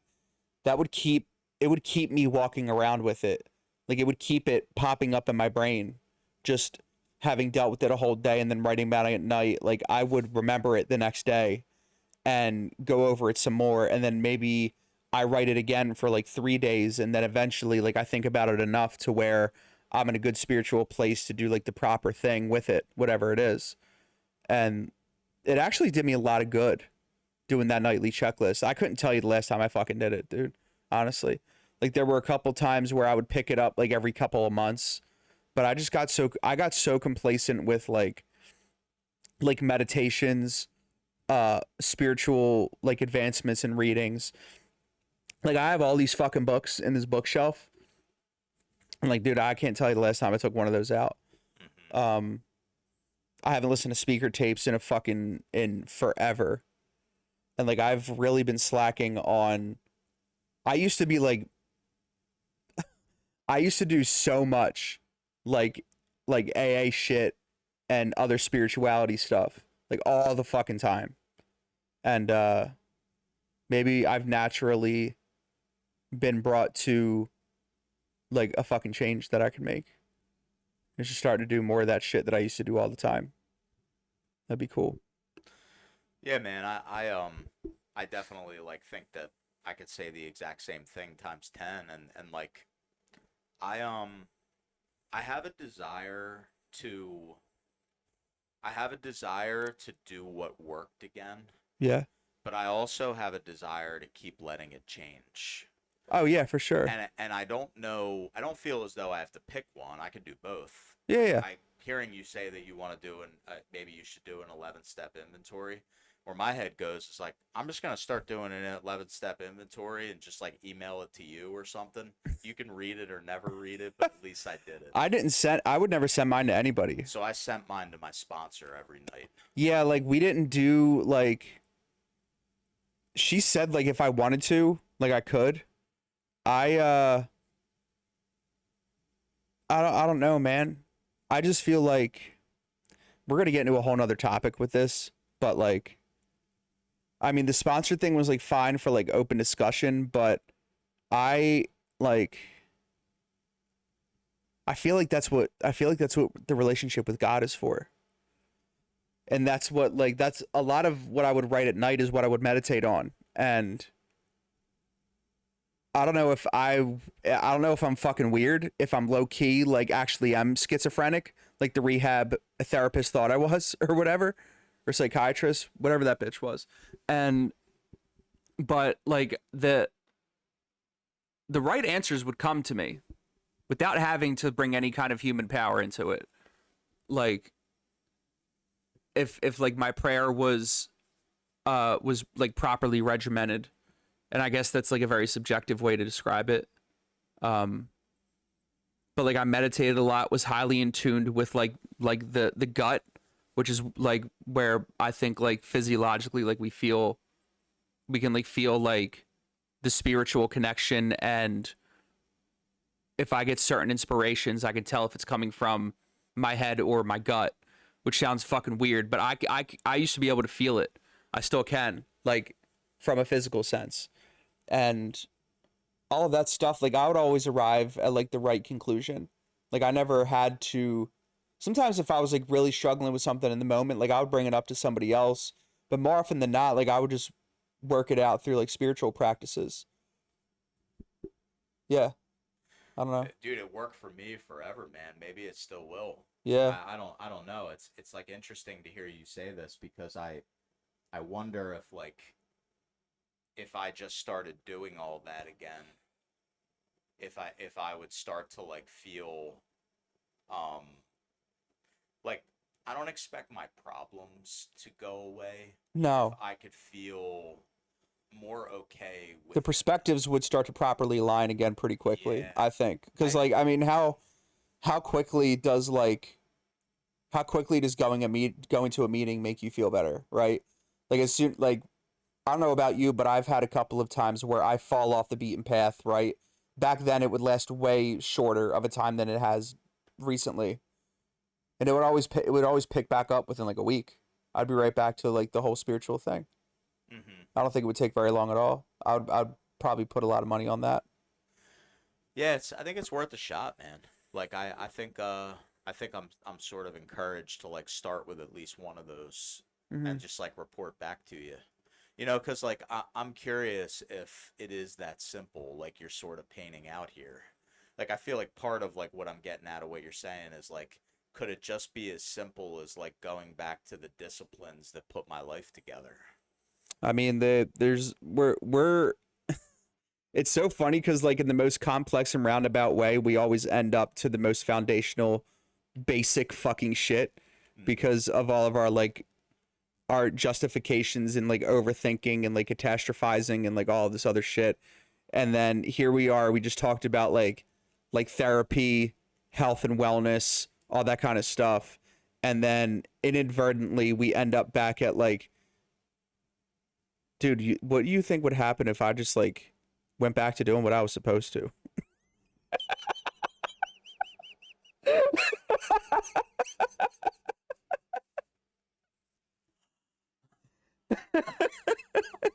Like that's what I mean, dude. Like, is that really it, or like, do I actually need some more shit? But like, we ended up right back where one of our sponsors would have said. It's like, dude, you realize like you're seeking out all this alternative shit, but like you also haven't done what you should be doing.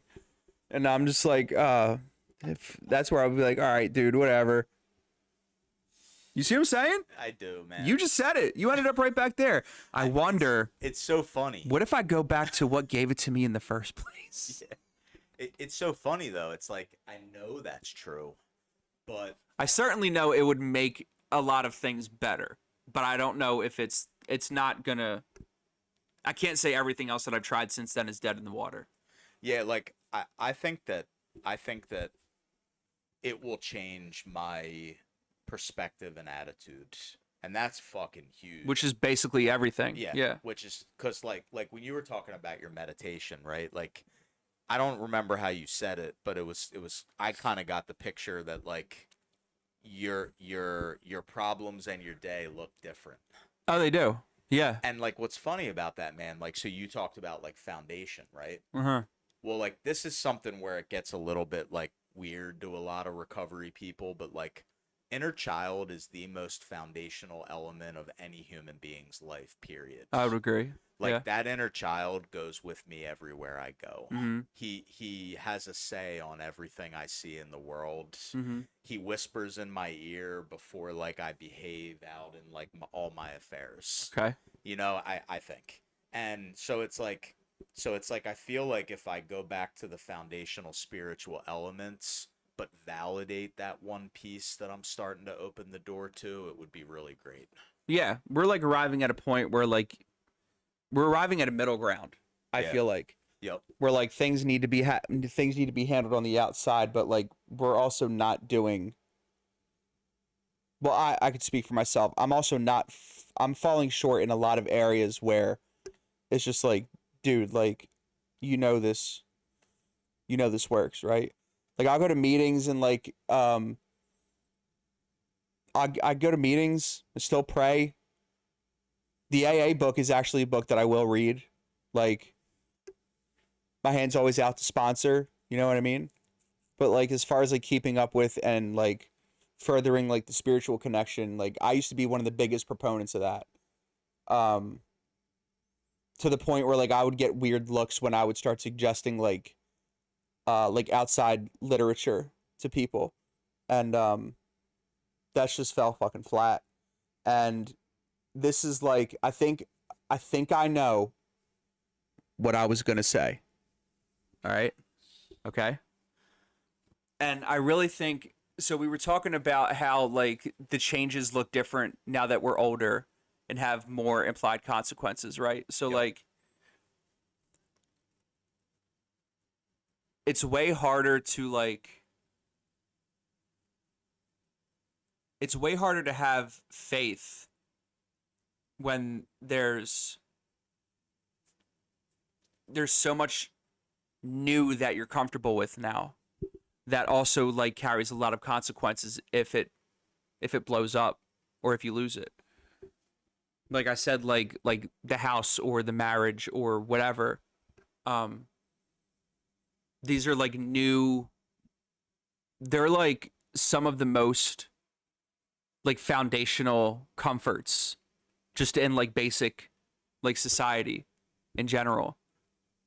So it's way harder for me to like I think I gave a metaphor earlier. It's hard for me to like pray for like the tolerance of like some chick that I met on Tinder versus like praying that I'm not a dickhead to like the woman I love and that I married, right? But also giving aspects of control up. It's all harder with adult shit that you perceive that you like can't live without, right? I think it's kind of what I was getting at before. Yeah, man, like what I'm thinking over here is it's hard when dreams become a reality. It's hard to like stand up to the weight of that. So like for example, there I'm trying to turn my lights on, but they're just clicking. Madeline has these smart light bulbs now. Every light bulb in our house links up to our phones. Oh, there we go. Okay. Yeah. so like what I mean by this like dreams into reality thing, right, is there were years of my life where I dreamed of a day where I could afford to live a pretty good life and eat what I want and go on vacation if I want and be able to pay for a car and like contribute something to like a girlfriend or wife. Right. I have that now. And there were like years where I wanted to have like a good person that cared about me, that like I had like a great relationship with. Mm-hmm. I have both of those things now. Mm-hmm. But like I think that what I kind of noticed to myself is when dreams become like a reality, it comes with like a tremendous weight. Fair. Because like Yeah. I'm so afraid to ever go back to like what it was like before. Mm-hmm. You know, I think part of it is like the stories I attach to it that may be a little bit off or may not, but I'm just afraid to go back to the guy that doesn't have it but wants it. You know, and it's like in a perfect world I would say, well, yeah, I got those things that I literally dreamed about because I did, dude. Like years sitting like on the L watching the train go up and down the tracks, all kinds of people getting off, Yeah. going to like, you know, execute on my own demise, just wanting nothing more than like a normal life and a good paying job and a little bit of self-respect. And like now I have it and it's like it's not all peaches and cream though, man. Yeah. Like everything that you gain gets tested, I think. Right. Like everything that you build and you kind of stick in with it and you get it and you get that gift, it comes with a weight. Mm-hmm. And like I just don't think I can always handle the weight. Right. I think that like it's hard to enjoy all of the things that materialize. Sometimes I spend half my time worrying that I'm gonna lose it again. Well, that's the thing is like how much of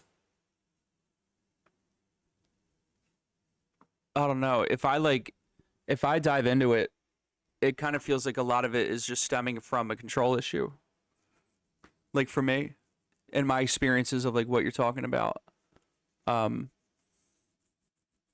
like I don't trust that I'll.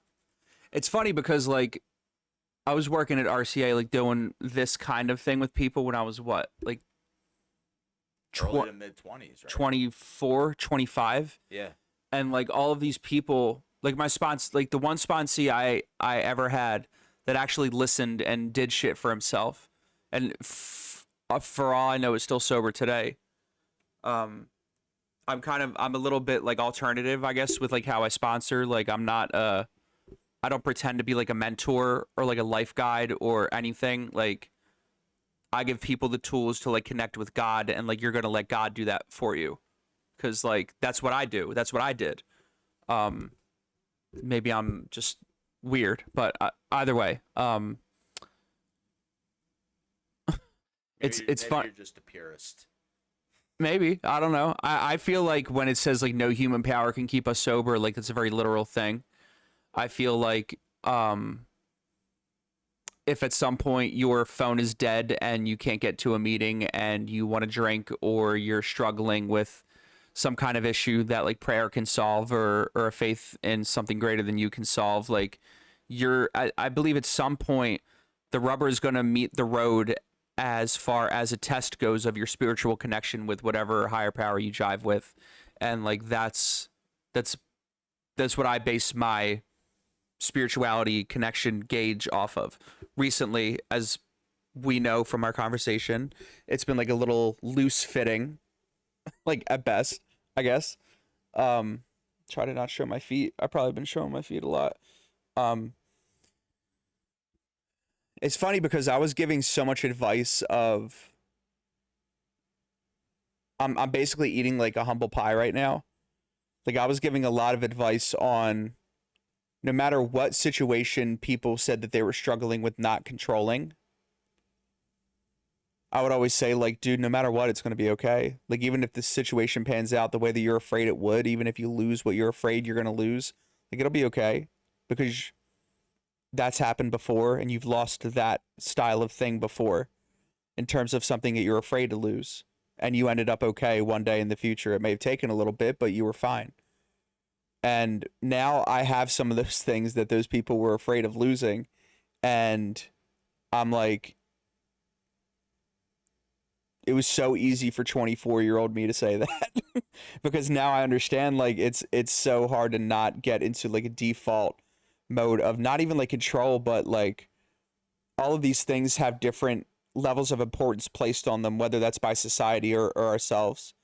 And I like that you called it a weight because like it kind of is like their responsibilities, their comforts. I don't know if I would say like obligations, but like they're very real things in life that feel like they need to be there. And I think at the core of it for me, I'm afraid of, like you said, like losing it, like having a dream and losing it, kind of. Like I'm afraid of giving up enough of myself to where like am I going to be okay no matter what happens with this person, place, or situation? Like in whatever of adulthood I've experienced so far, like that's a big thing that I've encountered. So it's almost like And thereby, sorry, and thereby like that has replaced using just like the basic fundamentals of the program. Then like my ego comes in and like justifies, disqualifies that kind of stuff, like almost subconsciously and inadvertent to me. And then one day I just wake up realizing like I'm struggling again. Oh wait, I haven't done this in like X amount of months. Yeah. makes a lot of sense, man.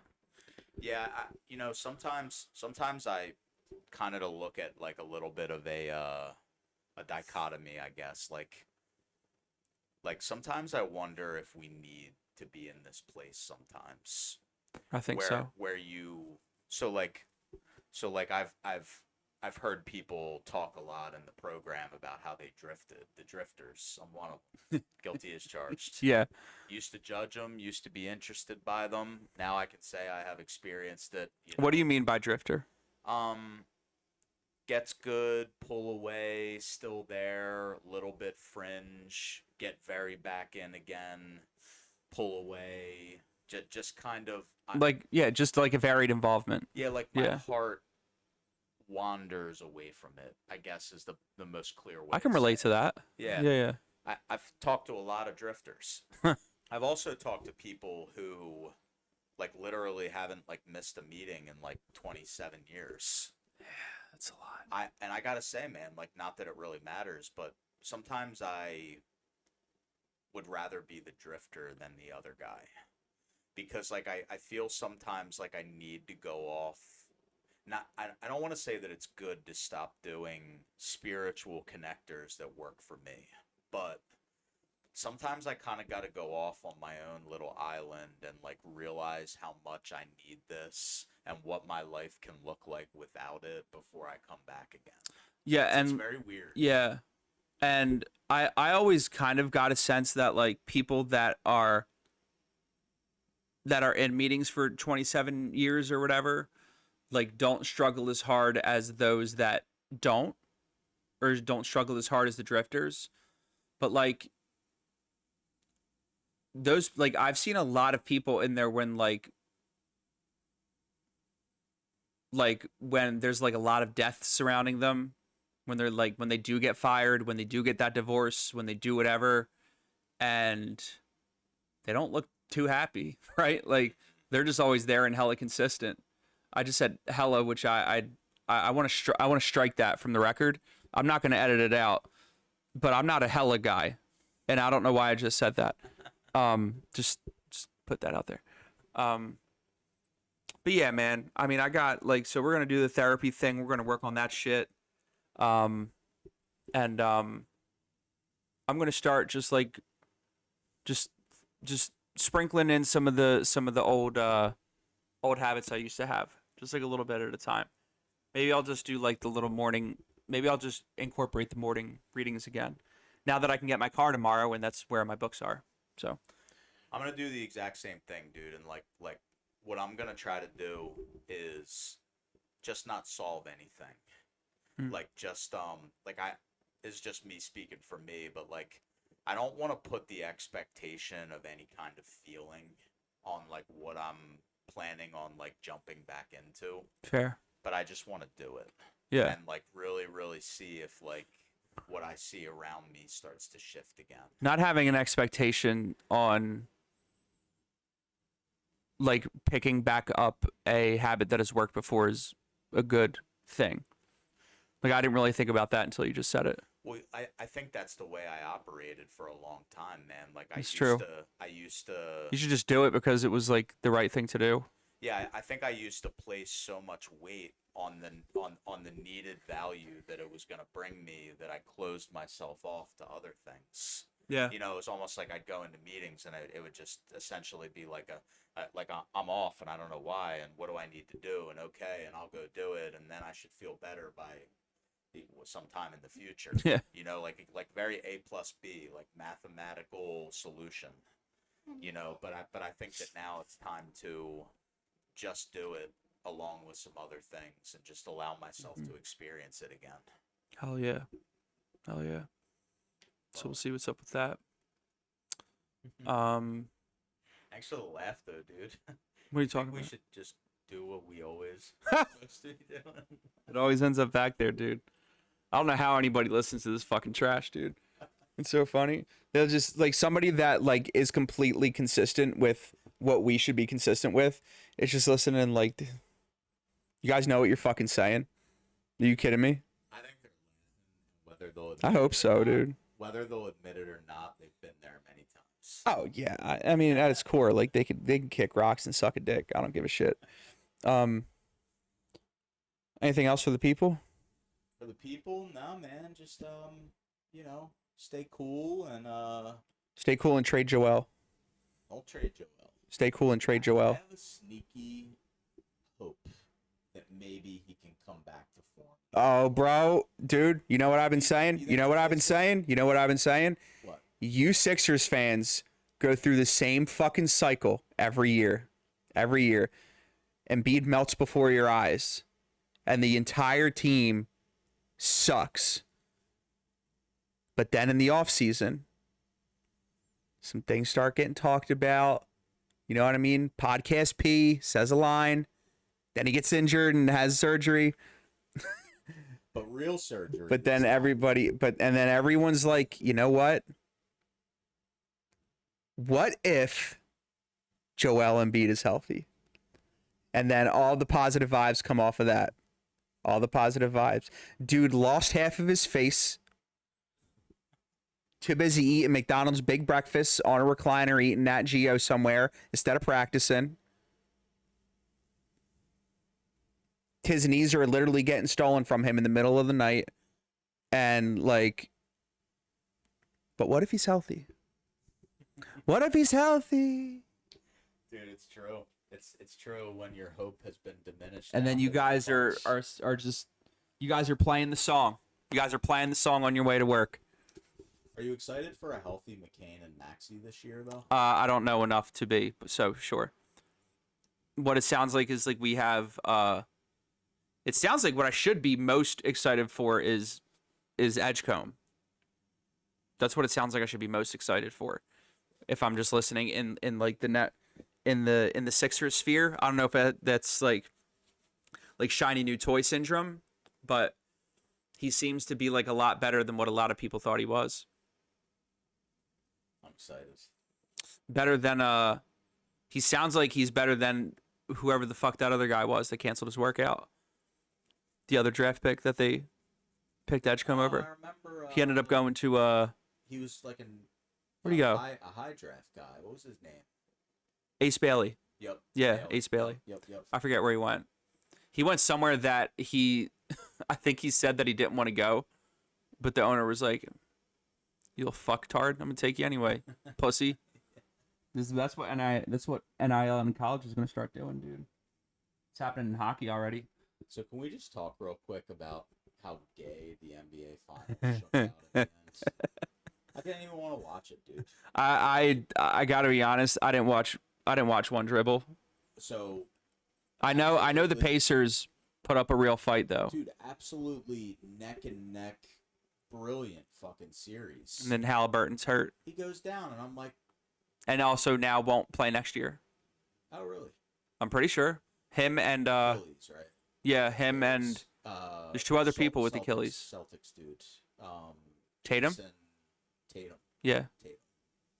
But dude, like, I just that would be like that would be like, you know, Gilgeous Alexander going down in that game. Like all the Thunder fans would just be like, "We're fucked."